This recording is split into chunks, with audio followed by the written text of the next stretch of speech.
एक राजा जब मंदिर में जाता है तो उसे मंदिर में दो भिखारी मिलते हैं, एक दाईं तरफ और दूसरा बाईं तरफ। दाईं तरफ वाला भिखारी कहता है, ईश्वर तूने बहुत कुछ दिया है राजा को, तो मुझे भी दे दे।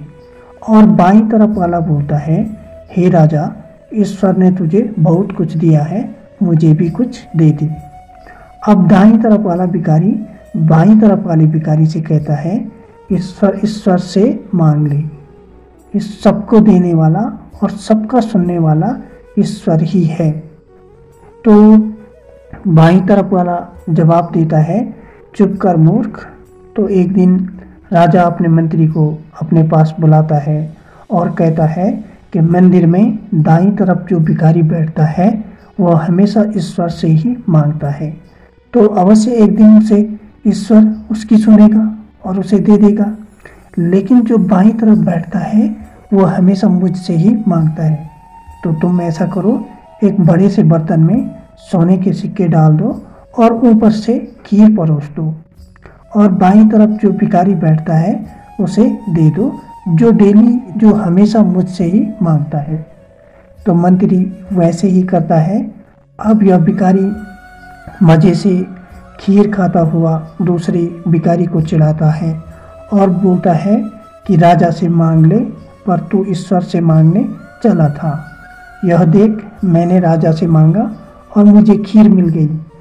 अब जब खाते खाते उसका पेट भर गया तो उसने बची हुई खीर बर्तन के साथ दाईं तरफ वाले भिखारी को दे दिया और कहा, ले पकड़, तू भी खा ले मूर्ख।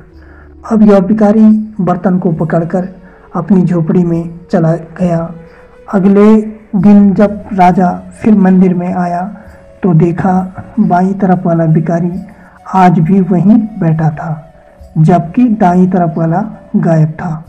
तो राजा चौंक गया और उस भिखारी से कहा, क्या तुम्हें खीर से भरा बर्तन नहीं मिला?